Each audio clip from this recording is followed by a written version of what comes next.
അഷ്ടശക്തികൾ ആർജിച്ച് മുന്നോട്ട് പോയിക്കൊണ്ടിരിക്കുകയാണല്ലോ നമ്മൾ. ഇന്നലെ ഏതോ ഒരു വിദ്യാർത്ഥിയുടെ ചോദ്യമുണ്ടായിരുന്നു,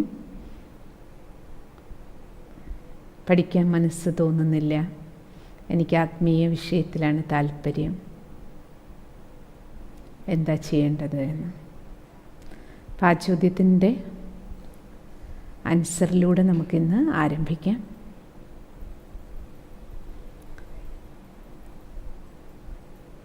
ചോദിച്ച വിദ്യാർത്ഥി സ്കൂൾ വിദ്യാർത്ഥിയാണെങ്കിലും കോളേജ് വിദ്യാർത്ഥിയാണെങ്കിലും നമ്മൾ ആദ്യം മനസ്സിലാക്കേണ്ടത് ഈ ആധ്യാത്മിക പഠനവും ഒരു ഈശ്വരീയ വിദ്യാർത്ഥി ജീവിതമാണ്. സ്കൂൾ കോളേജിൽ നമ്മൾ പഠിക്കുന്നതും അതൊരു വിദ്യാർത്ഥി ജീവിതമാണ്.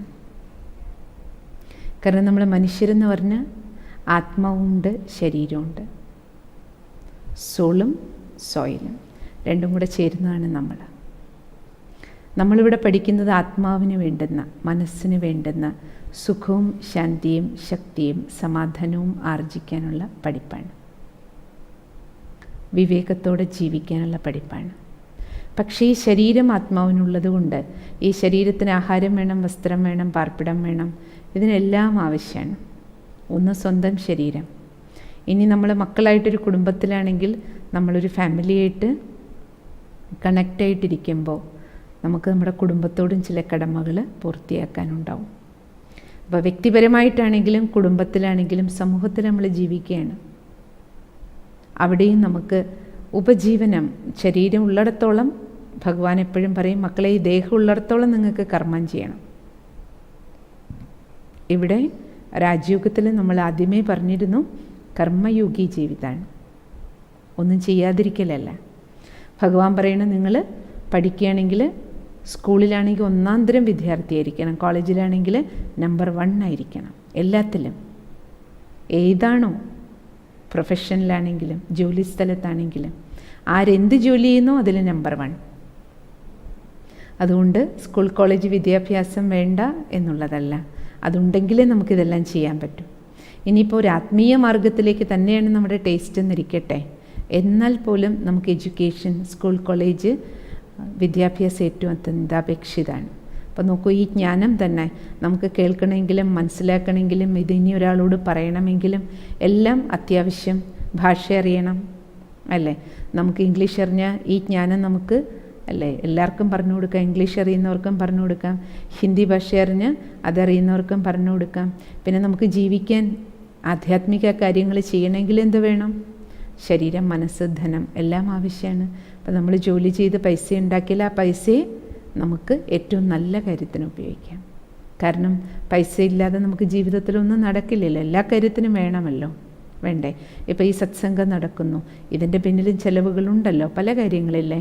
ഈ പ്രോഗ്രാം നടക്കാൻ എത്ര കമ്പ്യൂട്ടർ വർക്ക് ചെയ്യണം, എത്ര ക്യാമറകൾ വർക്ക് ചെയ്യണം, എത്ര പേരുടെ ഡെഡിക്കേഷൻ ഇതിൻ്റെ പിന്നിലുണ്ട്, കറണ്ട് എത്ര വേണം, അല്ലേ, ഇൻ്റർനെറ്റ് എത്ര വേണം, ഇതിൻ്റെ എല്ലാം ബില്ലുണ്ട്, അല്ലേ? അപ്പോൾ ഇതെന്ത് കാര്യങ്ങൾ നമ്മൾ ചെയ്യണമെങ്കിലും, എവിടെ ജീവിക്കണമെന്നുണ്ടെങ്കിലും എല്ലാത്തിനും പൈസയുടെ ചിലവുണ്ട്. നമുക്ക് ജോലിയായി, പൈസയായി, ആ പൈസയെ സദുപയോഗം ചെയ്യാനുള്ള, അല്ലേ, അതിനെ നമുക്കും നമ്മുടെ കുടുംബത്തിനും രാഷ്ട്രത്തിൻ്റെയും മംഗളകാര്യത്തിനും ഉപയോഗിക്കാൻ കഴിയും. അതുകൊണ്ട് ഇന്നലെ ആരാണോ ആ ചോദ്യം ചോദിച്ചത്, ആരാണെങ്കിലും നിങ്ങൾ പഠിക്കുമ്പോൾ ഫസ്റ്റ് ക്ലാസ്സായിട്ട് പഠിക്കും. ഈശ്വരീയ പഠിപ്പ് നന്നായിട്ട് പഠിക്കും, ഇതിൽ നമ്പർ 1 ആയിരിക്കണം, ആ പഠിപ്പിൽ നമ്പർ 1 ആയിരിക്കണം. ഓക്കെ, ഓം ശാന്തി.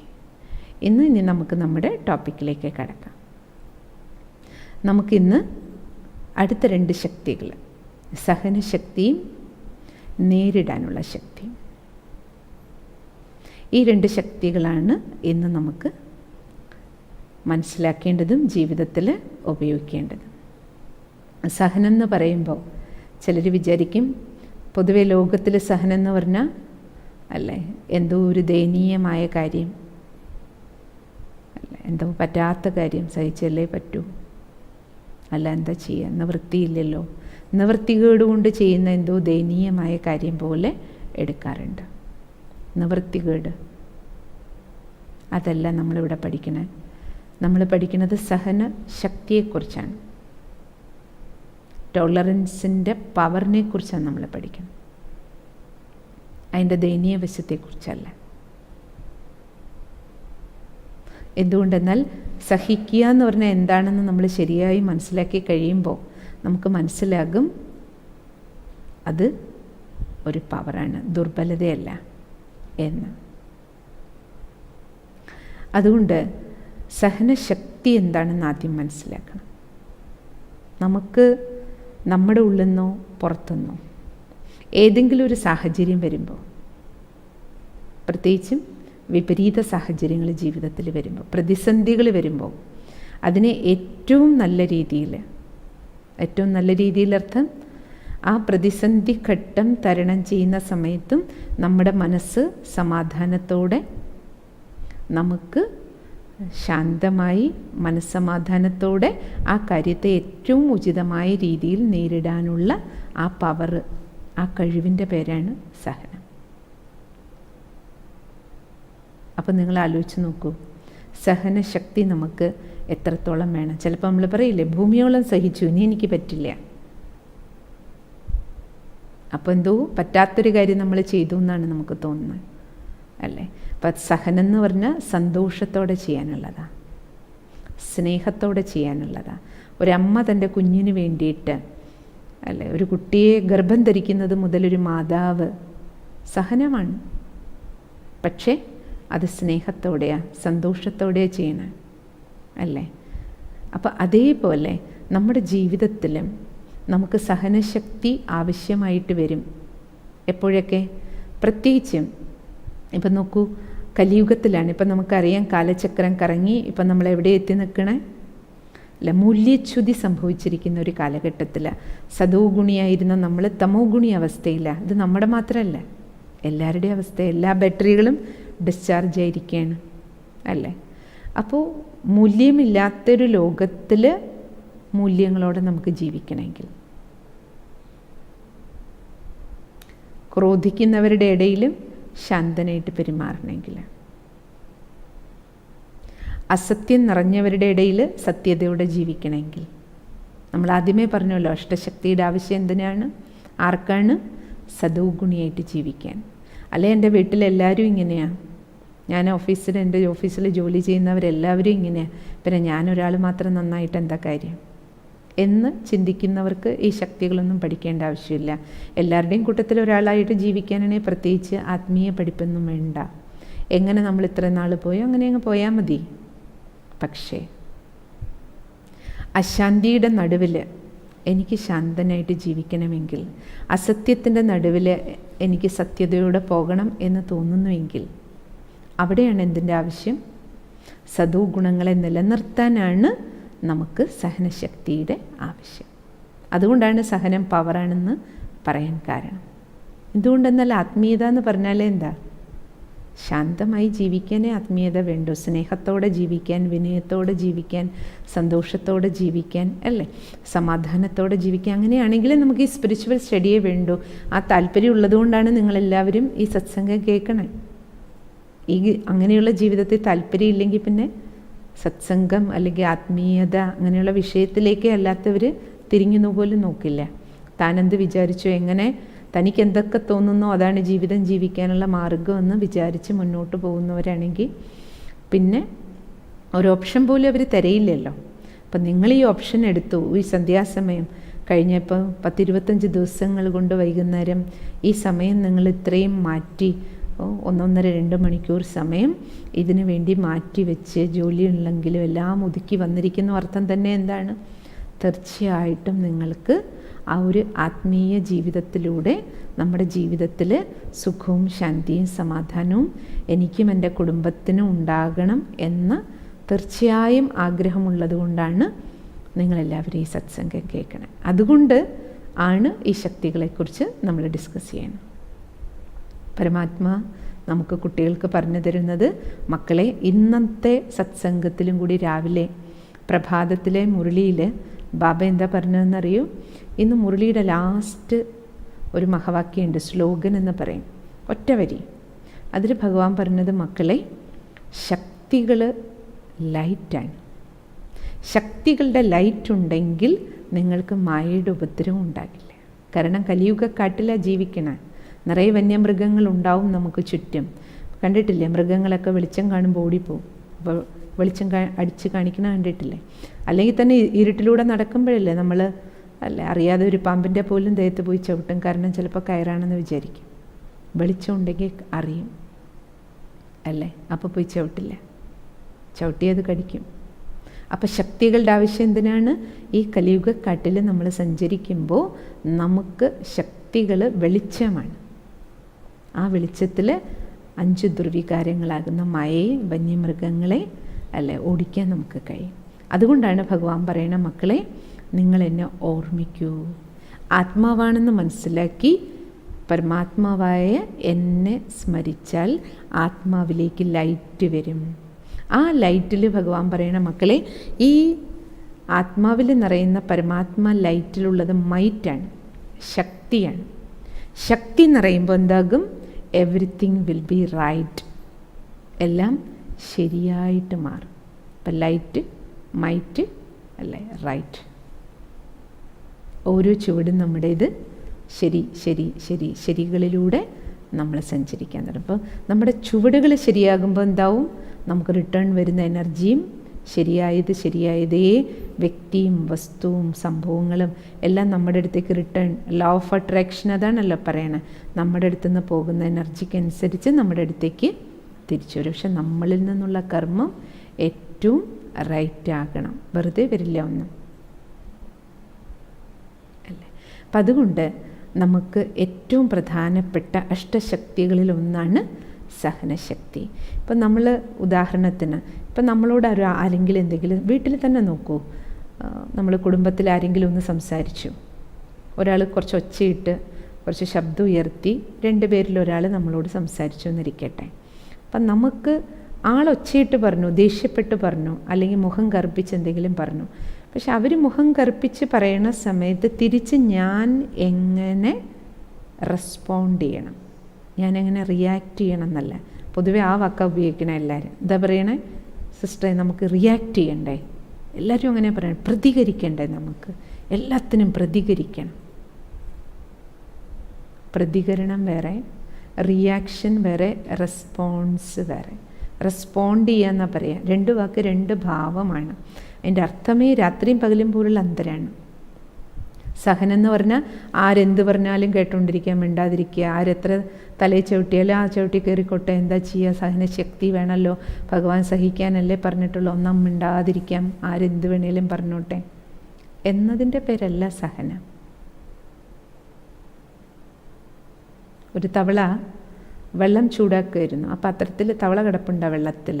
അപ്പോൾ വെള്ളത്തിന് ചൂടായി ഇത്തിരി ചെറിയ, ആദ്യം അങ്ങനെയാണല്ലോ, പതുക്കെ പതുക്കെയല്ലേ പാത്രം ചൂടായിട്ട് വെള്ളം ചൂടാക്കണം. അപ്പോൾ ആ തവള വിചാരിച്ചു ചെറിയ ചൂടല്ലേ, അപ്പോൾ ശരീരം, തവളയ്ക്ക് അതിനൊരു ശക്തിയുണ്ട്, അതിൻ്റെ ശരീരത്തിൻ്റെ ചൂട് ഇത്രയും കൂടെ കൂട്ടി.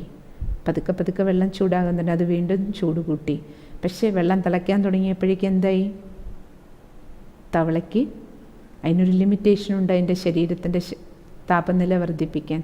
കുറച്ചുകൂടെ വെള്ളം തിളയ്ക്കാൻ തുടങ്ങിയപ്പോൾ തവളയ്ക്ക് പറ്റിയ അബദ്ധം എന്താ?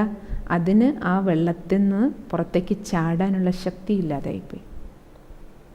അങ്ങനെ നമ്മൾ സഹിച്ചുകൊണ്ടിരിക്കുന്നതിൻ്റെ പേരല്ല സഹനം.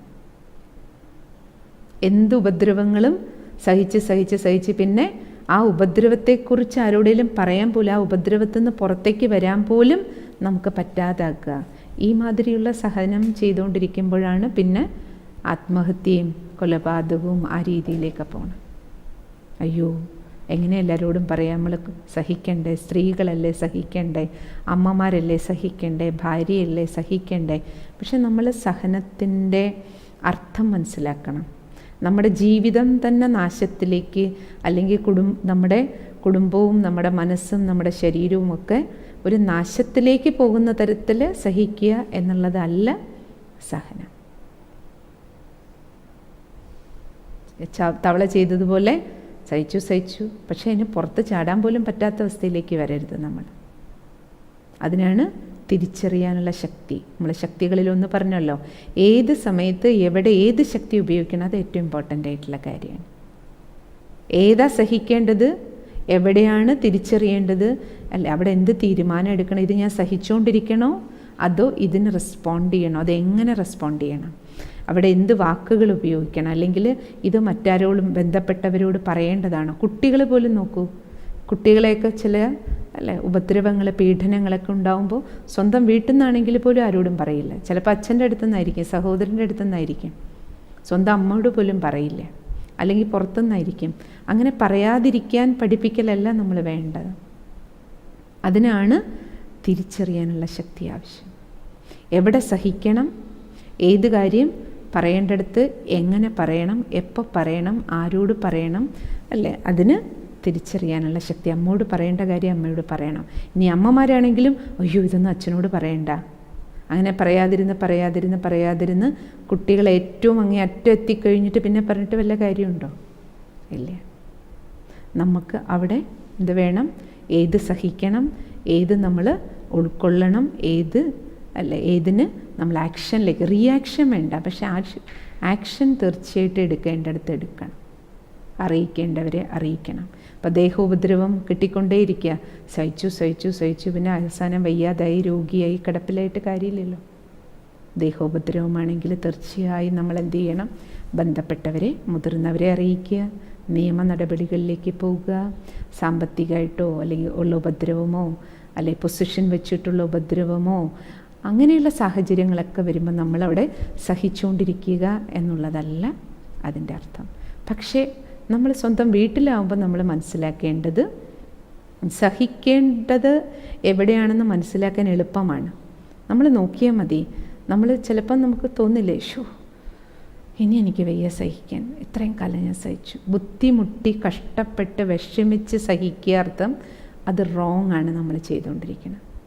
അത് സഹനം, അവിടെ സഹനശക്തിയല്ല, മറ്റേതോ ഒരു ശക്തിയാണ് അവിടെ ഉപയോഗിക്കേണ്ടത്.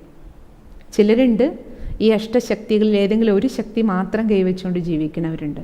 സഹനശക്തി എല്ലാം അങ്ങ് സഹിക്കുക. ചിലർക്കുണ്ട് എവിടെയാണെങ്കിലും അങ്ങോട്ട് നേരിടുക, എല്ലാത്തിനും അങ്ങോട്ട് എതിരിടുക. ആ ഒറ്റ ശക്തി അറിയുള്ളൂ, എല്ലാത്തിനും ഉരുളക്കുപ്പല് പോലെ മറുപടി പറയുക, ആകെ അത് തന്നെ അറിയുള്ളൂ. ഇതല്ല ശക്തികളുടെ ഉപയോഗം. അതിനാണ് ഭഗവാൻ അഷ്ടശക്തികൾ പഠിപ്പിക്കണം.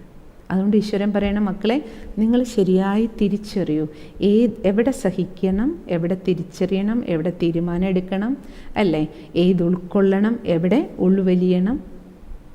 അപ്പം ശക്തികളെ സമയത്ത് കാര്യങ്ങളിൽ ഉപയോഗിക്കാൻ കഴിയണം.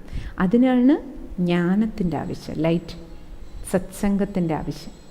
നിത്യ സത്സംഗം കേൾക്കും തോറും ജ്ഞാനം കേട്ട് എന്താകും, നമുക്ക് ഈ അഷ്ടശക്തികളെ എവിടെ എങ്ങനെ ഉപയോഗിക്കണമെന്നത് നിത്യേന കേൾക്കുന്ന ജ്ഞാനത്തിലൂടെ നമ്മൾ ബോധവാനാകും. കാരണം ജ്ഞാനബലം ഏറ്റവും പ്രധാന. ജ്ഞാനബലം ഉണ്ടായാലേ ശക്തികളെ നമ്മൾ സദുപയോഗം ചെയ്യുള്ളൂ. ഇല്ലെങ്കിലോ സഹിക്കേണ്ടടുത്ത് നമ്മൾ എതിരിടുകയോ അല്ലെങ്കിൽ നേരിടേണ്ട ഒരു കാര്യത്തിൽ അല്ലെങ്കിൽ അഭിമുഖീകരിക്കേണ്ട ആക്ഷനിലേക്ക് വരേണ്ടടുത്ത് സഹിച്ചുകൊണ്ടിരിക്കുകയോ ചെയ്താൽ എന്താകും, പല അബദ്ധങ്ങളും സംഭവിക്കും. ചിലപ്പോൾ നമ്മുടെ ജീവിതം തന്നെ നഷ്ടപ്പെടും, അല്ലേ. അപ്പം അതുകൊണ്ട് വളരെ കെയർഫുള്ളായിട്ട് വേണം നമ്മൾ സൂക്ഷ്മമാണല്ലോ ശക്തികളെന്ന് പറഞ്ഞാൽ. നമ്മുടെ ജീവിതത്തിന് മുന്നിൽ വരുന്ന സാഹചര്യങ്ങൾ സ്ഥൂലമാണ്, വ്യക്തികളാണെങ്കിലും സംഭവങ്ങളാണെങ്കിലും. പക്ഷെ അവിടെ ഈ സൂക്ഷ്മശക്തികളെ നമ്മൾ എങ്ങനെ ഉപയോഗിക്കണം എന്നുള്ളത് ഏറ്റവും പ്രധാനമാണ്. അത് ഏറ്റവും നല്ല അളവുകോലാണ്. ഞാൻ സഹനശക്തി ഉപയോഗിക്കേണ്ട സ്ഥലമാണോ അല്ലയോ ഇതെന്ന് തിരിച്ചറിയാനുള്ള ഏറ്റവും വലിയ ദർപ്പണമാണ്. സഹിച്ചുകൊണ്ടിരിക്കുമ്പോൾ എനിക്ക് ബുദ്ധിമുട്ടാണ്, ശ്വാസം മുട്ടാണ്, അല്ലേ. ചിലർ സഹിച്ച് എന്തെല്ലാം രോഗങ്ങൾ ഉണ്ടാക്കുന്നുണ്ട്, ഹാർട്ട് അറ്റാക്ക് പോലും ഉണ്ടാകുന്നുണ്ട് ചിലർക്ക്. എന്തെല്ലാം രോഗം, ഷുഗർ, പ്രഷർ ഒക്കെ കൂടി ഒന്നുണ്ട്. അപ്പോൾ അവിടെയൊക്കെ നമ്മൾ നോക്കേണ്ടേ, ആധി ഉണ്ടാക്കി, സഹിച്ച ആധി ഉണ്ടാക്കി, ആധിയിൽ നിന്ന് വ്യാധി ഉണ്ടാക്കുക. ആ ഒരു ലെവലിലേക്ക് നമ്മൾ പോകുമ്പോൾ നമ്മൾ മനസ്സിലാക്കിക്കൊള്ളണം, അവിടെ നമ്മൾ സഹനശക്തി അല്ല ഉപയോഗിക്കേണ്ടത്, അല്ലേ. വിഷമിച്ച് പോകുന്നെങ്കിൽ അവിടെ സഹനശക്തി വേറെ ഏതോ ഒരു ശക്തിയാണ് ഉപയോഗിക്കേണ്ടത്. അത് ശരിയായി മനസ്സിലാക്കി നമുക്ക് മുന്നോട്ട് പോകണം. സഹനശക്തിയുടെ കാര്യം പറയുമ്പോൾ ഏറ്റവും നമ്മുടെ മുന്നിൽ ഏറ്റവും നല്ല ഉദാഹരണം ചിത്രം കാണിക്കിച്ച് തരുന്നുണ്ടല്ലോ. കുട്ടികളെല്ലാവരും ചേർന്നിട്ട് മാവ് മരത്തിൽ മാമ്പഴത്തിന് കല്ലെറിയുക. മാവുമരം എന്താ തിരിച്ചു കൊടുക്കണേ? നല്ല മധുരമുള്ള മാമ്പഴങ്ങൾ, കുല മാമ്പഴം ചിലപ്പം വീഴും അല്ലേ. മാവിന് കല്ലെറിയാൻ എന്താ കാരണം? അതിൽ മാമ്പഴം ഉള്ളത് കൊണ്ടാണ്. അപ്പം മാമ്പഴമുള്ള മാവിന് കല്ലേറ് കിട്ടുക അതൊരു സ്വാഭാവിക കാര്യമാണ്. മാമ്പഴം ഇല്ലെങ്കിൽ ആ മരത്തിൻ്റെ അടുത്തേക്ക് ആരെങ്കിലും പോവോ? അല്ലേ. വേണമെങ്കിൽ തണൽ വൃക്ഷമാണ് പടർന്നിട്ടുണ്ടെങ്കിൽ തണലിന് പോയി ഇരിക്കുന്നുണ്ടാവും, അത്രയേ ഉള്ളൂ. കല്ലെറിയില്ല. ഫലദായക വൃക്ഷമായതുകൊണ്ടാണ് അതിന് കല്ലേറ് കിട്ടണം അല്ലേ. അപ്പം അതേപോലെ നമ്മൾ ജീവിതത്തിൽ മനസ്സിലാക്കേണ്ടത്, നമ്മളൊരു ഫലവൃക്ഷമാണെങ്കിൽ, ഫലദായകമാണ് നമ്മുടെ ജീവിതമെങ്കിൽ, നമ്മുടെ കുടുംബത്തിനും സമൂഹത്തിനും അതും മുഴുവൻ വിശ്വത്തിന് നമ്മൾ കൂടുതൽ യൂസ്ഫുൾ ആണെങ്കിൽ, അതായത് നമ്മുടെ ഫലം എത്ര കൂടുതലാണ്, ആ മാവിൽ എത്ര പഴമുണ്ട്, എത്ര നാൾ അത് പഴം കൊടുക്കും, അതിനനുസരിച്ച് അതിന് ഏറ് കിട്ടിക്കൊണ്ടിരിക്കുക, അത്രയും നാൾ അല്ലേ. അപ്പം അതേപോലെ നമ്മുടെ ജീവിതത്തിൽ നമ്മൾ എത്ര യൂസ്ഫുൾ ആകുന്നു, അത്രയും നമുക്കുള്ള കോൺട്രിബ്യൂഷൻ കൂടുന്തോറും നമ്മുടെ അടുത്തേക്ക് ചിലപ്പോൾ കല്ലേറുകൾ വന്നുകൊണ്ടിരിക്കും. അതുകൊണ്ട് മാവ് കരഞ്ഞുകൊണ്ട് നിൽക്കാറില്ല. അടുത്ത വർഷം പൂക്കാതിരിക്കുന്നില്ല, അടുത്ത വർഷം പഴം കൊടുക്കാതിരിക്കുന്നില്ല. ഈ വർഷം എനിക്ക് ഇത്രയും കല്ലേറ് കിട്ടിയില്ലേ, ഇനി ഞാൻ അടുത്ത വർഷം കായ്ക്കില്ല. അങ്ങനെ ഒരു തീരുമാനം മരം എടുത്താൽ എന്ത് സംഭവിക്കും അല്ലേ. കുറച്ച് നാൾ, 1 വർഷം 2 വർഷം 3 വർഷം കായ്ക്കാതിരുന്ന് പിന്നെ ആ മരം വെട്ടി വിൽക്കും, മരം വെട്ടുകാരുടെ കയ്യിലേക്ക് പോകും അല്ലേ. അതുകൊണ്ട് നമ്മളും ജീവിതത്തിൽ മനസ്സിലാക്കേണ്ടേ, എപ്പോഴും ആരുടെ അടുത്തേക്കാണ് വരുന്നത്? ഒരു കുടുംബത്തിലാണെങ്കിലും ഒരു സ്ഥാപനത്തിലാണെങ്കിലും ഉത്തരവാദിത്വം എടുക്കുന്നവർക്കാണ് ഏറ് വരിക. ഉത്തരവാദി, ആ വാക്കിലുണ്ട്, ഉത്തരം പറയേണ്ട ആൾ, ആരുടെ ചോദ്യത്തിന് ഉത്തരം കൊടുക്കേണ്ട ആൾ അല്ലേ. അതായത് റെസ്പോൺസിബിൾ പേഴ്സൺ. കുടുംബത്തിലൊരു കുടുംബനാഥൻ, അങ്ങനെയല്ലേ വെച്ചിരിക്കണേ, എല്ലാവരുടെയും ഉത്തരവാദി, എല്ലാവരെക്കുറിച്ചും അല്ല, നല്ലതാണെങ്കിലും കെട്ടതാണെങ്കിലും എല്ലാത്തിൻ്റെയും റെസ്പോൺസിബിൾ ചെയ്യുന്ന. ചിലപ്പോൾ കുട്ടിയായിരിക്കും തെറ്റ് ചെയ്യണേ, എന്നാലും എല്ലാവരും ആരെയും പറയുക? മാതാവിനെയും പിതാവിനെയും പറയുക. കാരണം എന്താ? ഉത്തരവാദിയാണ്, ഉത്തരവാദി.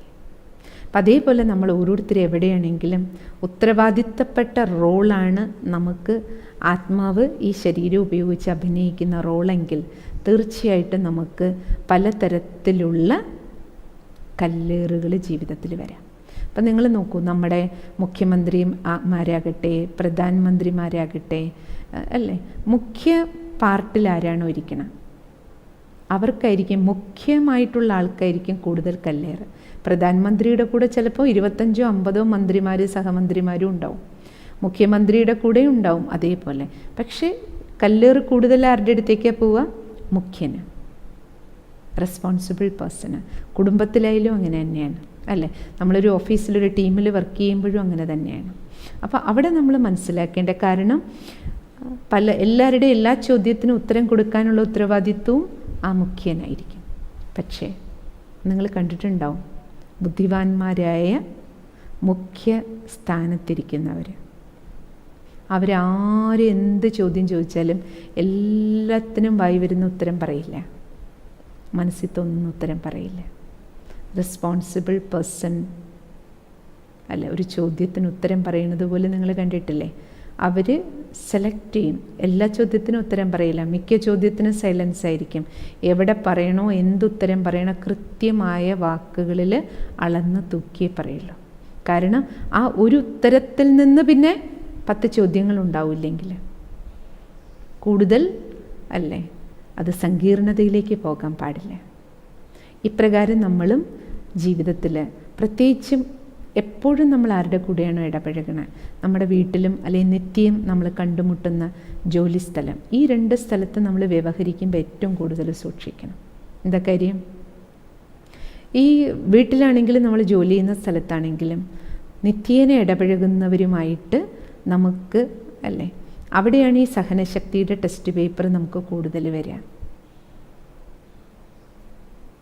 ഡെയിലി ഇടപഴകുന്നവരുമായിട്ട്. കാരണം ചിലരുടെ സംസ്കാരം, ഇപ്പം നമ്മുടെ കുടുംബത്തിലായിക്കോട്ടെ ജോലി സ്ഥലത്താവട്ടെ, നമ്മുടെ കൂടെ ഇടപഴകുന്നവരുടെ ചില സംസ്കാരങ്ങൾ നമുക്ക് ചിലപ്പോൾ അല്ലേ സഹിച്ച് കുറച്ച് മുന്നോട്ട് പോകേണ്ടി വരും. അതുകൊണ്ട് നമുക്ക് വലിയ ദോഷമില്ല, പക്ഷേ അത് അവരുടെ ഒരു ദുർബലതയാണ്. എന്നാലും നമ്മൾ കുറച്ചൊന്ന്, ഒരമ്മ എങ്ങനെയാണ് ഒരു കുഞ്ഞിന് വേണ്ടി ക്ഷമിക്കണേ, അഡ്ജസ്റ്റ് ചെയ്യുന്നത്, അതേപോലെ ചില കാര്യങ്ങൾ അങ്ങനെ അവരുടെ ആ ദുർബലതയൊന്ന് മാറുന്നത് വരെ നമ്മൾ അവർക്കൊരു സപ്പോർട്ട് കൊടുക്കുക. അത് ചിലപ്പോൾ വേണ്ടി വരും. അതിന് നമ്മുടെ മനസ്സിനൊരു മാതൃത്വ ഭാവം വേണം. അതുകൊണ്ടാണ് ശക്തികളെ എപ്പോഴും കാണിക്കുന്നത് ദേവിയുടെ രൂപത്തിലാണ്. അതിൻ്റെ അർത്ഥം എന്താ? സ്ത്രീകളിൽ മാത്രം ശക്തി ഉണ്ടെന്നല്ല, സ്ത്രീയാണെങ്കിലും പുരുഷനാണെങ്കിലും നമുക്കൊരു കുടുംബത്തിലും അല്ലെങ്കിൽ ഒരു സ്ഥാപനം നടത്തിക്കൊണ്ടു പോകാൻ ഒരു പുരുഷനാണെങ്കിലും ഭായിമാരാണെങ്കിലും ശ്രദ്ധിക്കണം. നിങ്ങളൊരു സ്ഥലത്ത് റെസ്പോൺസിബിളായിട്ടുള്ള ഒരാളാണെങ്കിൽ ഒരു MDയോ മാനേജറോ അല്ലെങ്കിൽ ഒരു കോർഡിനേറ്ററോ മെയിനായിട്ടുള്ളൊരു പൊസിഷനിലിരിക്കുമ്പോൾ അവിടെ ഒരു അമ്മയുടെ റോളാണ് നമുക്ക് ആവശ്യം. മാതൃത്വഭാവത്തിൽ ലവ് ആൻഡ് ലോ അവിടെ ബാലൻസ് ആയിരിക്കണം. അപ്പോഴേ നമുക്ക് സഹനത്തെ ശക്തിയായിട്ട് ഉപയോഗിക്കാൻ പറ്റുള്ളൂ. അല്ലെങ്കിൽ ചെറിയ ചെറിയ നമ്മുടെ കൂടെയുള്ളവരുടെ ചെറിയവരും വലിയവരും എല്ലാവരും മിക്സ് ആയിരിക്കുമല്ലോ, അല്ലെ? അവരുടെയൊക്കെ ചെറിയ ചെറിയ കാര്യങ്ങൾ പോലും നമ്മളെ ഇറിറ്റേറ്റ് ചെയ്തുകൊണ്ടിരിക്കും. അതൊക്കെ നമുക്ക് അല്പം ഒരു സഹനശക്തിയുടെ ഉപയോഗം ഉണ്ടെങ്കിൽ നമ്മൾ അങ്ങോട്ടും ഇങ്ങോട്ടുമുള്ള വാക്കേറ്റങ്ങളും മോശ ശബ്ദങ്ങളും അങ്ങോട്ടും ഇങ്ങോട്ടും മറുപടികളും അതൊക്കെ കുറയും. ബന്ധങ്ങൾ അത്ര വേഗം വഷളാവില്ല. അപ്പോൾ സംസ്കാരങ്ങൾ അഡ്ജസ്റ്റ് ചെയ്ത് പോകുന്ന കാര്യത്തിൽ നമ്മൾ സഹനശക്തി ഉപയോഗിക്കുന്നത് നല്ലതാണ്. പക്ഷേ ഉപദ്രവങ്ങൾ, അനീതികൾ, അക്രമങ്ങൾ, അല്ലേ, അസത്യങ്ങൾ, ഇതിൻ്റെ മുന്നിൽ നമ്മൾ സഹിച്ചുകൊണ്ടിരിക്കുന്നത് ശരിയല്ല. അത് നമ്മൾ അതിനവിടെ എന്താണോ ആക്ഷൻ എടുക്കേണ്ടത് നമ്മളോ ബന്ധപ്പെട്ടവരോ ആയിട്ട് ചേർന്ന് അതിന് നമ്മൾ ശരിയായിട്ടുള്ള ആക്ഷനിലേക്ക് വരും. അത് ഏറ്റവും പ്രധാനപ്പെട്ടൊരു കാര്യമാണ്. അപ്പോൾ മരത്തിൽ നോക്കും, നമ്മൾ മരത്തിൻ്റെ വിഷയത്തിൽ തന്നെ നമുക്കത് മനസ്സിലാക്കാവുന്നതേ ഉള്ളൂ, അല്ലേ? അത് മധുരം കൊടുക്കുന്നുണ്ട് കല്ലെറിയുമ്പോൾ. എന്തുകൊണ്ടാണ്? ആ റെസ്പോൺസിബിൾ ആയിട്ടുള്ള സ്ഥാനത്തെ കാണിക്കുകയാണ്. മാവിനെ പോലെ നമ്മുടെ പൊസിഷനും ഒരു റെസ്പോൺസിബിളായിട്ടുള്ള പൊസിഷനാണെങ്കിൽ ചെറുതും വലുതുമായിട്ടുള്ള ചില സംസ്കാരങ്ങളുടെ അങ്ങോട്ടും ഇങ്ങോട്ടുള്ള കൂട്ടലും തട്ടലും ഉരസലും ഒക്കെ ആണെങ്കിൽ നമുക്കവിടെ അല്പം, അല്ലേ, ശക്തി ഉപയോഗിക്കുകയാണെങ്കിൽ നമ്മുടെ ടോളറേറ്റീവ് പവർ കൊണ്ട് നമുക്കവിടെ ചേർന്ന് പോകാനും എല്ലാവരെയും ചേർത്ത് കൊണ്ടുപോകാനും അവിടെ എളുപ്പമായിരിക്കും. അതിനൊരു മാതൃത്വ മനസ്സ് നമുക്ക് എപ്പോഴും ഉണ്ടാക്കണം. അപ്പം നമ്മുടെ ഭരണഘടനയിൽ തന്നെ നമ്മൾ നോക്കിയറിയാം, ഒരു സിസ്റ്റം ഉണ്ടല്ലോ, തിരഞ്ഞെടുക്കപ്പെട്ട ഒരു ഭരണപക്ഷം ഉണ്ടാവും, ഒപ്പം ഒരു പ്രതിപക്ഷം ഉണ്ടാവും. എന്താ കാര്യം? ഭരണപക്ഷം ഏതൊരു നിയമമോ ഒരു ബില്ലോ പാസ്സാക്കുമ്പോൾ അതിലെന്തൊക്കെ കുറവുകളുണ്ടെന്ന് കണ്ടുപിടിക്കുക, അതിനെ വിമർശിക്കുക, ആ ജോലി മാത്രമാണ് പ്രതിപക്ഷത്തിനുള്ളത്. കാരണം എന്താ? നാടിൻ്റെ വികസനത്തിന് നല്ല ഭരണം ഭരിക്കുന്നവർ കാഴ്ചവെക്കണമെങ്കിൽ അവിടെ ഒരു നല്ല പ്രതിപക്ഷം ഉണ്ടാകണം. ആ പ്രതിപക്ഷം അവിടെ ദോഷമല്ല. പൊതുവേ നമ്മൾ പ്രതിപക്ഷം, പ്രതികൂലികളെന്ന് പറയുമ്പോൾ അവർ എന്തോ നമുക്ക് ദോഷക്കാരായിട്ടാണ് കാണുന്നത്. അപ്പോൾ പല സ്ഥലത്തും നമുക്ക് കാണാൻ, ഒരിക്കലും നമ്മുടെ ഒരു സഹോദരി, നമ്മൾ സാധാരണ രക്ഷാബന്ധൻ സമയത്ത് നമ്മുടെ മുനിസിപ്പാലിറ്റിയിലൊക്കെ രാഖി എല്ലാവർക്കും കിട്ടുന്ന പ്രോഗ്രാം ഉണ്ടാകും. അപ്പോൾ അതിന് പോകുമ്പോൾ ഒരു തവണ പോയിട്ട് വന്നപ്പോൾ നമ്മുടെ സഹോദരിമാർ പറയണ്ടായിരുന്നു, സിസ്റ്റർ അവിടെ പോയപ്പോൾ 2 പാർട്ടിയിലുള്ളവരും ഭരണപക്ഷത്തിലും പ്രതിപക്ഷത്തിലുള്ളവരും അവരെല്ലാവരും കൂടി ഇരുന്ന് ചായ കുടിച്ച് കുറച്ച് 4-5 പേര് ചിരിച്ച് കളിച്ച് അവർ തമാശ പറഞ്ഞുകൊണ്ടിരിക്കണം. അതേസമയം സഭ കൂടുന്ന സമയത്ത് 2 കൂട്ടരും അങ്ങോട്ടും ഇങ്ങോട്ടും, അല്ല, ഇടയ്ക്കിടയ്ക്ക് നമ്മൾ പേപ്പറിൽ കാണാറുണ്ട് അവരുടെ വാഗ്വാദങ്ങളൊക്കെ. അപ്പോൾ അതത്രയേ ഉള്ളൂ. ഭരണവിഷയം വരുമ്പോൾ പ്രതിപക്ഷത്തിന് തീർച്ചയായിട്ടും ഇടപെടേണ്ടി വരും. അതിൻ്റെ ലക്ഷ്യം എന്താണ്? നല്ല ഭരണം കാഴ്ചവെക്കാൻ വേണ്ടിയിട്ട്. അതേപോലെ നമ്മൾ കുടുംബത്തിലും ജോലിസ്ഥലത്തൊക്കെ നമ്മൾ നോക്കേണ്ടത്, നമ്മളെ അനുകൂലിക്കുന്ന കുറച്ച് പേരുണ്ടാവും. നമ്മുടെ പെരുമാറ്റുന്നു, നമ്മളെന്ത് ചെയ്താലും അല്ല അനുകൂലമായിട്ട് കുറച്ച് പേരുണ്ടാവും, പ്രതികൂലമായിട്ട് ഉണ്ടാവും. നമ്മുടെ മക്കളാണെങ്കിൽ പോലും ഉണ്ടാവും. 2 പേരുള്ളതിൽ ഒരാൾ ഇത്തിരി അനുകൂലിയായിരിക്കും, ചിലപ്പോൾ ഒരാൾ ഇത്തിരി, അല്ലേ, മാറി നിൽക്കുന്ന ഒരാളായിരിക്കും. മാറി നിൽക്കൽ മാത്രമായിരിക്കില്ല, എവിടെയാണെങ്കിലും ഈ 2 ഗ്രൂപ്പിനെ നമുക്ക് കാണാം. പക്ഷെ ഒരാൾ നമ്മളുടെ അടുത്ത് പ്രതികൂലിക്കുന്നത് കൊണ്ട് അവരെ നമ്മുടെ ശത്രുവായിട്ട് ഒരിക്കലും നമ്മൾ കാണണ്ട. ഒരാൾ അനുകൂലിക്കുന്നത് കൊണ്ട് അവർ മാത്രം നമ്മുടെ വേണ്ടപ്പെട്ടവരെന്നും കാണണ്ട. കാരണം അനുകൂലമായിട്ടിരിക്കുന്നവർ പക്ഷേ ഒരിക്കലും നമ്മുടെ കുറവുകൾ ചൂണ്ടിക്കാണിക്കില്ല, നമ്മുടെ അബദ്ധങ്ങൾ ചൂണ്ടിക്കാണിക്കില്ല. അവരെപ്പോഴും നമ്മളെ പ്രീണിപ്പിക്കുന്ന തരത്തിലേ പെരുമാറുള്ളൂ. നമ്മുടെ ഇന്ന് തെറ്റുപറ്റിയാലും നമ്മുടെ കൂടെ ഒട്ടി നിൽക്കും, ഒരിക്കലും ചൂണ്ടിക്കാണിക്കില്ല. അതേസമയം നമുക്ക് ഇത്തിരി അനുകൂലത്തിന് പകരം വിപരീത പ്രതികൂലി എന്ന് നമുക്ക് തോന്നുന്ന തരത്തിൽ നമ്മളെ എപ്പോഴും നമ്മുടെ കുറവുകളെ അല്ലെങ്കിൽ തെറ്റുകളെയൊക്കെ ചൂണ്ടിക്കാണിക്കുന്നവർ നമ്മളവരെ ശത്രുവായിട്ടും കാണണ്ട. കാരണം അവർ നിമിത്തവും ചില നല്ല കാര്യങ്ങൾ നടക്കും. അവർ ചൂണ്ടുന്നത് കൊണ്ടായിരിക്കും ചില കാര്യങ്ങൾ നമുക്ക് തിരുത്താനായിട്ട് കഴിയണത്. അപ്പം അതുകൊണ്ട് അവർ നമുക്ക് എന്തെങ്കിലും കുറവ് ചൂണ്ടിക്കാണിക്കുമ്പോഴേക്കും അവിടെ നമുക്ക് സഹിക്കാൻ പറ്റണം. അവിടെയാണ് സഹനശക്തി ഉപയോഗിക്കേണ്ടത്. അല്ലാതെ അപ്പം അവരോട് നമ്മൾ എതിരിടുകയല്ല വേണ്ടത്. അവർ നമ്മളെ പറഞ്ഞില്ലേ, എൻ്റെ കുറ്റം പറഞ്ഞില്ലേ, അല്ലെ എന്നോട് അങ്ങനെ പറഞ്ഞില്ലേ, എന്നെ ചൂണ്ടിയില്ലേ എന്ന് പറഞ്ഞിട്ട് നമ്മൾ എതിരിടുകയല്ല വേണ്ടത്. അവിടെ നമുക്ക് ചിലപ്പോൾ നമ്മുടെ കുറവ് പറയുമ്പോൾ നമുക്ക് ഇഷ്ടപ്പെട്ടില്ലെങ്കിൽ പോലും നമ്മളത് ഉള്ളിൽ അവരോട് താങ്ക്സ് പറയണം. ശരിയാണ്, അവർ കുറ്റം പറയുന്നത് പോലെയാണ് പറഞ്ഞതെങ്കിൽ പോലും അതിലെൻ്റെ ഒരു കുറ്റമുണ്ട് അല്ലെങ്കിൽ ഒരു കുറവുണ്ട്, അതെനിക്ക് തിരുത്താനൊരു ചാൻസാണ്. ആ രീതിയിൽ നമുക്ക് നമ്മുടെ സഹനശക്തിയെ ഉപയോഗിക്കാം, ആ കാര്യത്തെ ഉൾക്കൊള്ളാം, അല്ലേ? നമുക്ക് അവരുമായിട്ടുള്ള ബന്ധം നല്ല രീതിയിൽ മുന്നോട്ട് കൊണ്ടുപോകണം.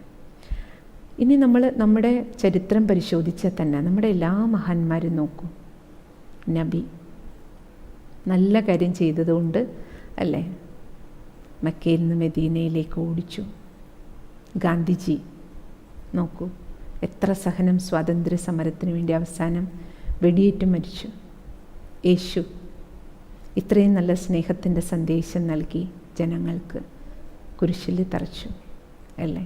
മീര എത്ര നല്ല ആത്മീയമായ ജീവിതം, ഈശ്വരനിൽ സമർപ്പിച്ച ജീവിതത്തിൽ ജീവിച്ചു, വിഷം കൊടുത്തു, അല്ലേ? ഇവരെയൊക്കെ നമ്മൾ നോക്കുകയാണെങ്കിൽ ഇവരുടെ എല്ലാം ജീവിതത്തിൽ ഈ രീതിയിലുള്ള എന്തെല്ലാം അവർക്ക് ജീവിതത്തിൽ നേരിടേണ്ടി വന്നു. പക്ഷേ അതൊക്കെ അഭിമുഖീകരിക്കേണ്ടി വന്ന സമയത്ത് പോലും അവർ ഉപയോഗിച്ച സഹനത്തിൻ്റെ ശക്തി കൊണ്ട് അന്ന് അവരെ ആ രീതിയിൽ ഉപദ്രവിച്ചെങ്കിലും ഇന്ന് ലോകം മുഴുവൻ ഈ മഹാത്മാക്കളെ, ധർമ്മസ്ഥാപകരെ, ആര് തന്നെയാണെങ്കിലും അവരുടെ മഹാനതകളെ പുസ്തകങ്ങളാക്കി ഗ്രന്ഥങ്ങളാക്കി എല്ലാവരും പഠിക്കുകയാണ്, അവരുടെ സഹനത്തെ വാഴ്ത്തുകയാണ്, അല്ലേ? അവരുടെ സഹനം കൊണ്ട് എന്തെല്ലാം ട്രാൻസ്ഫോർമേഷൻ സമൂഹത്തിലുണ്ടായി, ലോകത്തിലുണ്ടായി, എന്തെല്ലാം മാറ്റങ്ങളുണ്ടായി, അല്ലേ?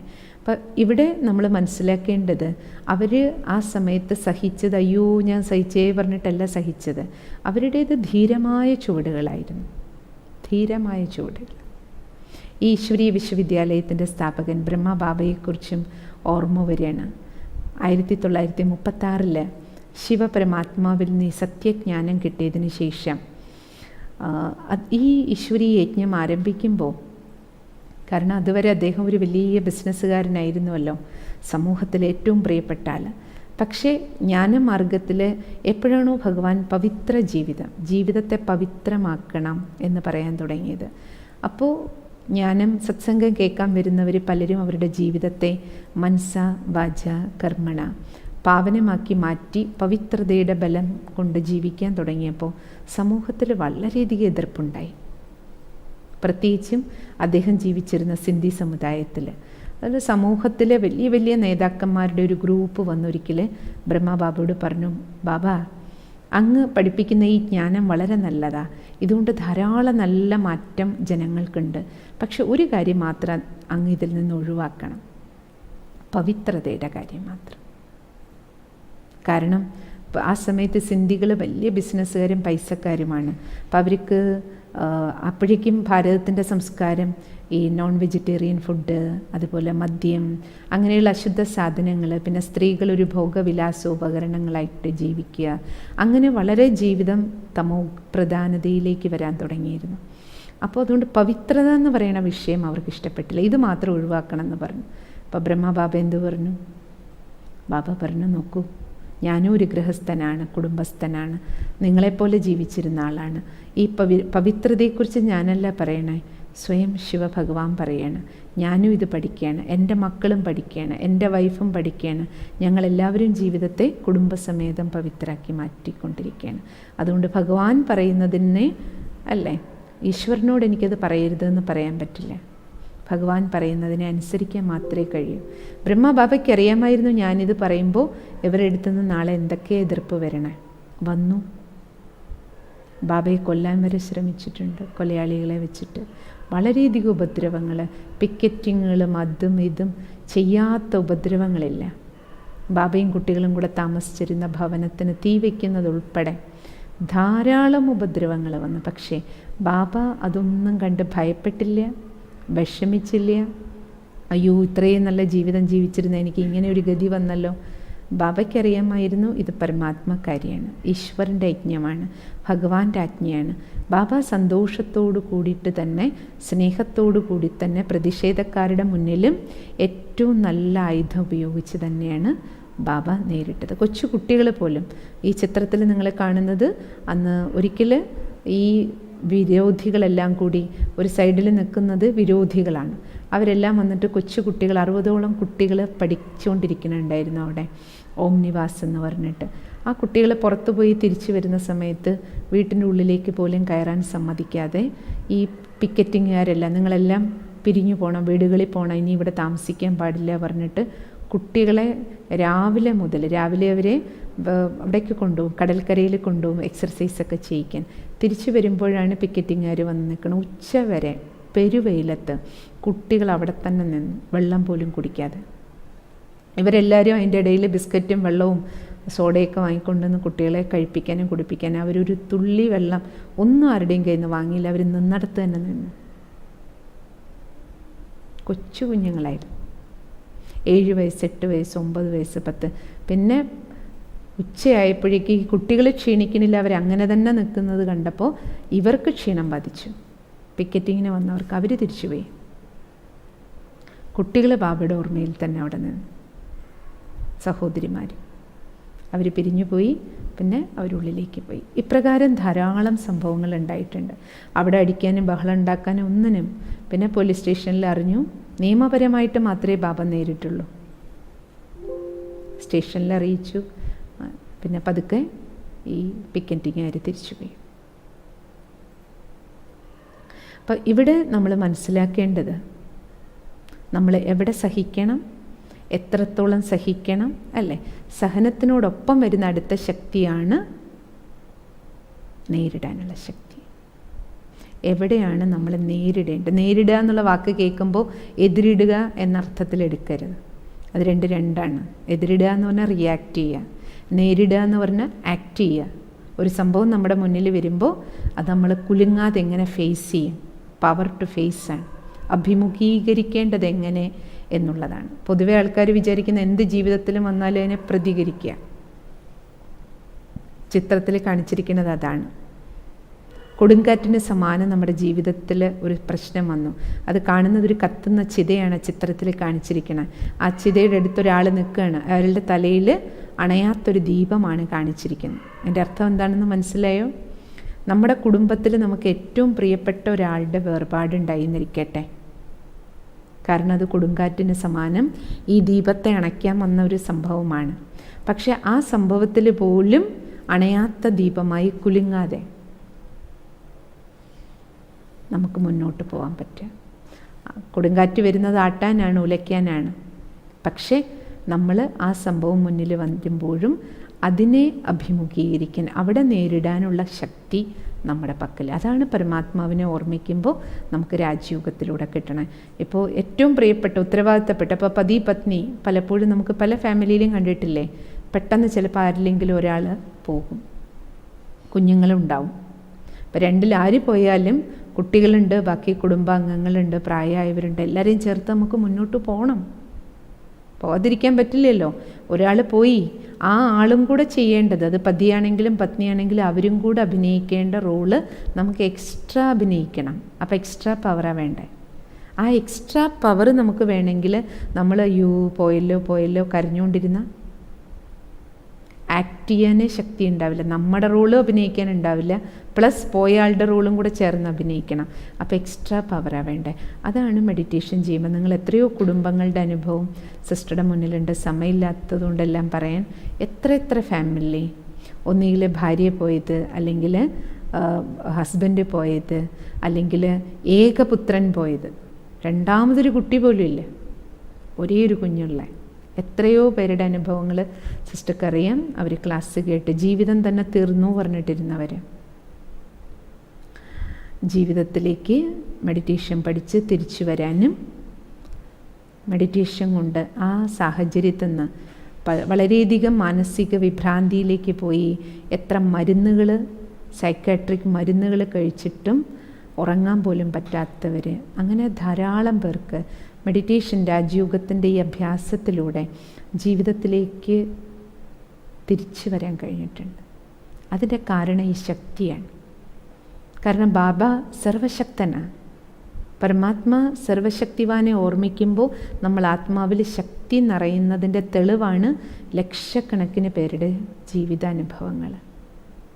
നിങ്ങളെപ്പോലെയുള്ള ലക്ഷക്കണക്കിന് കുടുംബങ്ങളുണ്ട് ഫുൾ വേൾഡ് വൈഡായിട്ട്. കേരളത്തിലായാലും നമുക്ക് 10,000-കണക്കിന് ഫാമിലീസ് ഉണ്ട്, 10,000-കണക്കിന് കുടുംബങ്ങൾ. നിത്യേന സത്സംഗം, മെഡിറ്റേഷൻ, അതിലൂടെ ശക്തി കിട്ടിയത് കൊണ്ട്, ആ ശക്തി കൊണ്ട് മാത്രം ജീവിച്ചിരിക്കുന്ന ധാരാളം പേരുണ്ട്, ധാരാളം പേര്. എത്ര പേർക്ക് ബിസിനസ് നഷ്ടമൊക്കെ ഉണ്ടായി, സാമ്പത്തികമായിട്ട് എത്രയോ പേര് പറയാറുണ്ടെന്നറിയോ, സിസ്റ്ററെ നന്ദി പറയാൻ വേണ്ടി മാത്രമാണ് വിളിക്കണമെന്ന് പറഞ്ഞിട്ട് വിളിക്കും പലരും. ഡൈവോഴ്സിൻ്റെ വക്കത്തെത്തിയവർ, ആത്മഹത്യയുടെ മുനമ്പിൽ നിന്ന് തിരിച്ചു വന്നവർ.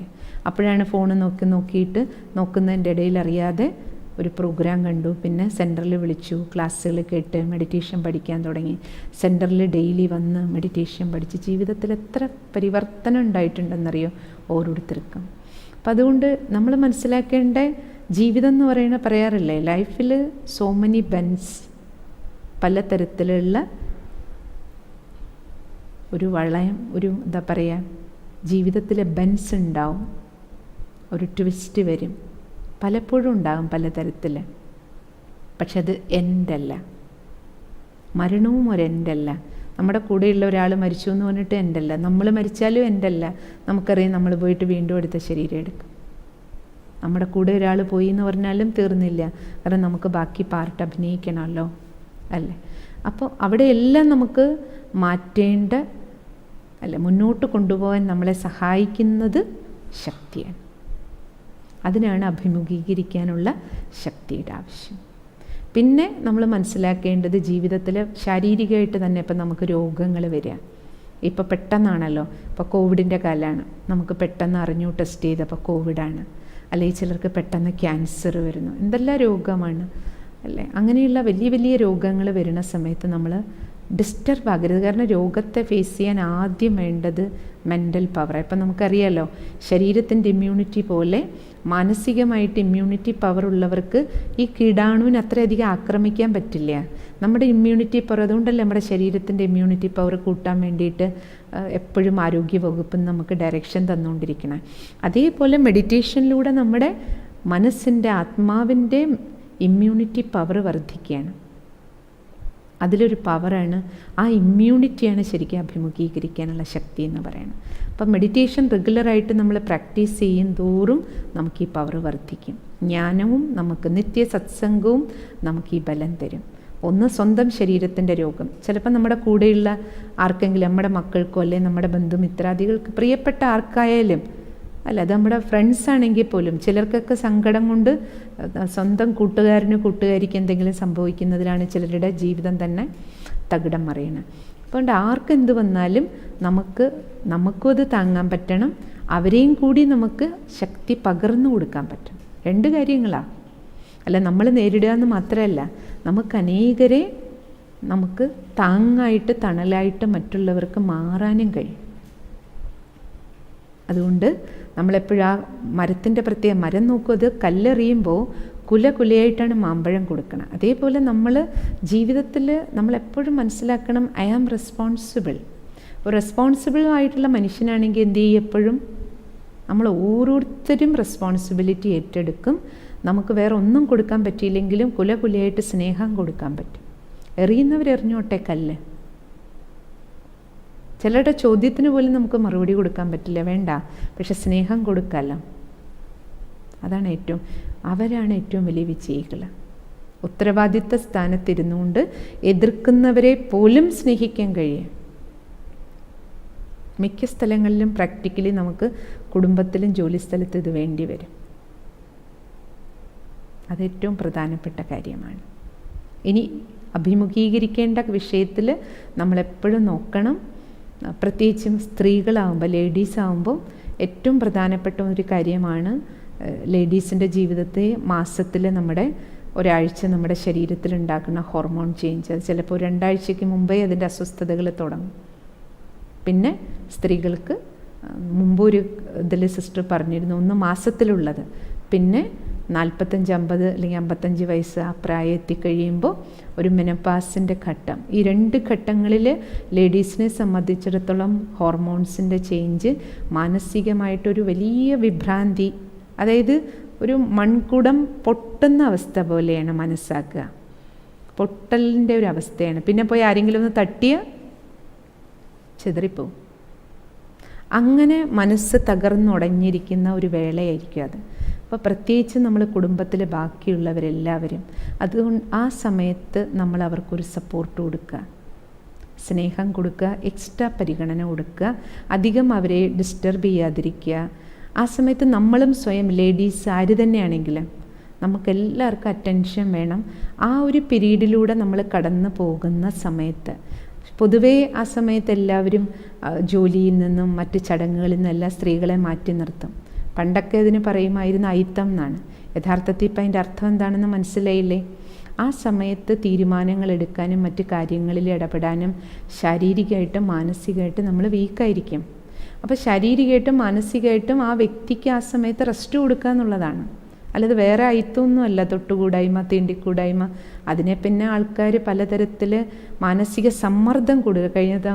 കുറച്ച് ദിവസം മുമ്പ് ഒരു സഹോദരി ഫോൺ വിളിച്ചിട്ട് പറഞ്ഞു, സിസ്റ്ററെ ഈ വിഷയത്തെക്കുറിച്ച് സിസ്റ്റർ തീർച്ചയായിട്ടും എല്ലാവരോടും പറയണം. കാരണം ഇപ്പോഴും പല വീടുകളിലും അമ്മമാർ പോലും, അല്ലെങ്കിൽ സ്വന്തം അമ്മായിയമ്മമാർ പോലും, സ്ത്രീകൾ തന്നെ സ്ത്രീകൾക്ക് ഈ രീതിയിൽ ബുദ്ധിമുട്ട് കൊടുക്കാറുണ്ട്. ഇങ്ങനെയുള്ള പീരീഡ് ടൈമിൽ തന്നെ ആ സമയത്ത് അയിത്തത്തിൻ്റെ പേരിൽ വളരെയധികം ബുദ്ധിമുട്ടിക്കുന്ന ആൾക്കാർ ഇപ്പോഴും ഉണ്ട്. അത് തുടരുത്, ഇവിടെ പോരുത്, അങ്ങനെ ചെയ്യരുത്, ഇങ്ങനെ ചെയ്യരുത്.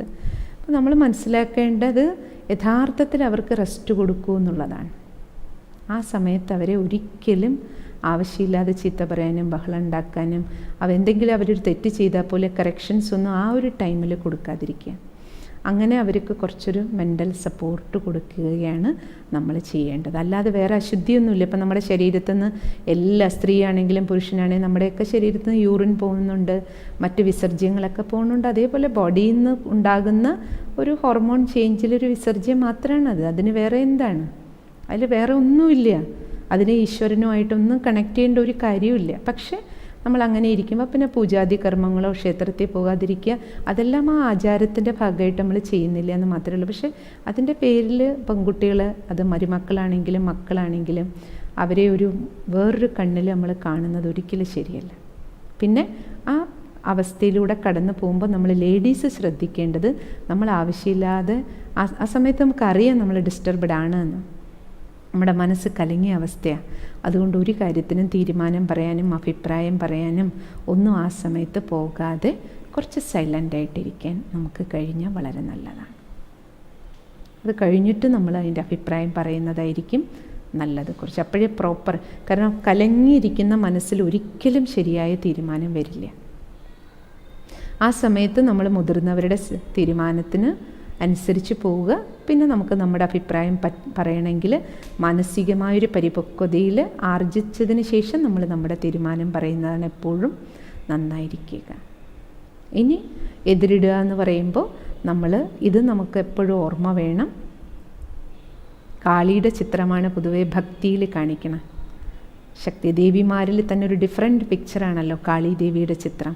നിങ്ങളുടെ മനസ്സിൽ വരുന്നുണ്ടാവും കാളിയുടെ ചിത്രം. കാളി കണ്ടിട്ടില്ലേ? നാക്കൊക്കെ വെളിയിലേക്കിട്ട്, കഴുത്തിൽ മുഴുവൻ തലകൾ, ബ്ലഡ് ഇട്ടിട്ട് വീഴുന്ന തലകൾ കൊണ്ടുള്ള മാലയാണ് ഇട്ടിരിക്കുന്നത് അല്ലേ? ഒരു ഭീഭത്സ രൂപം. മറ്റ് ദേവിമാരെ ഒന്നും ഇങ്ങനെ കാണിക്കാറില്ല. കാളിക്കാണ് ഇത്രയും ഭീഭത്സ രൂപം കാണിക്കാറുള്ളത് അല്ലേ?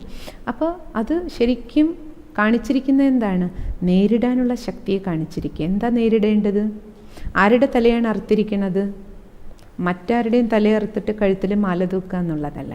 നേരിടേണ്ടത് നമ്മൾ, ഭഗവാൻ എപ്പോഴും പറയും, മക്കളെ നിങ്ങൾ നേരിടേണ്ടത്, എതിരിടേണ്ടത് നിങ്ങളുടെ ദുർവികാരങ്ങളും ദുസ്വഭാവങ്ങളും ദുർബലതകളും. സ്വന്തം ദുർബലതകളെ കാളി പോലെ ആയിരിക്കണം നിങ്ങളോട്.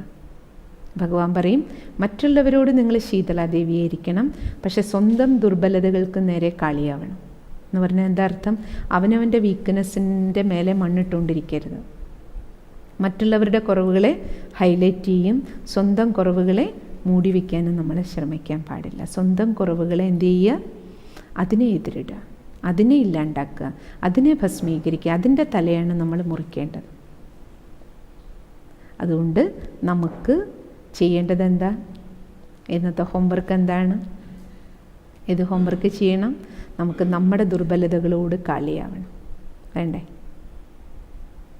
പിന്നെയോ മറ്റാരുടെയെങ്കിലും ചെറുതും വലുതുമായ നമ്മൾ നിത്യേന ഇടപഴകുന്ന ഏറ്റവും അടുപ്പമുള്ളവരുടെ ചെറിയ ചെറിയ സംസ്കാരങ്ങൾ നമ്മുടെ മുന്നിൽ വരുമ്പോൾ അവിടെ സഹനശക്തി ഉപയോഗിക്കുക. പക്ഷേ ഉപദ്രവങ്ങൾ, പീഡനങ്ങൾ, അക്രമങ്ങൾ, അനീതികൾ, അസത്യം അത് വരുമ്പോൾ എന്ത് ചെയ്യുക? തീർച്ചയായിട്ടും നമ്മൾ നിയമപൂർവം ചെയ്യേണ്ട നടപടികൾ അറിയിക്കേണ്ടവരെ അറിയിച്ചിട്ട് നമ്മൾ ചെയ്യുക. അങ്ങനെ സഹനം വേണ്ടടുത്ത് സഹനം, അഭിമുഖീകരിക്കേണ്ടടുത്ത് അഭിമുഖീകരിക്കൽ. ഇത് രണ്ടും നമ്മൾ നോക്കിയിട്ട് ഏത് നേരിടണം, എവിടെ സഹനശക്തി ഉപയോഗിക്കണം, ഈ കാര്യങ്ങൾ ശരിയായി മനസ്സിലാക്കി രണ്ട് ശക്തികളെയും സമയത്ത് നമുക്ക് കാര്യങ്ങളിൽ ഉപയോഗിച്ചുകൊണ്ട് മുന്നോട്ട്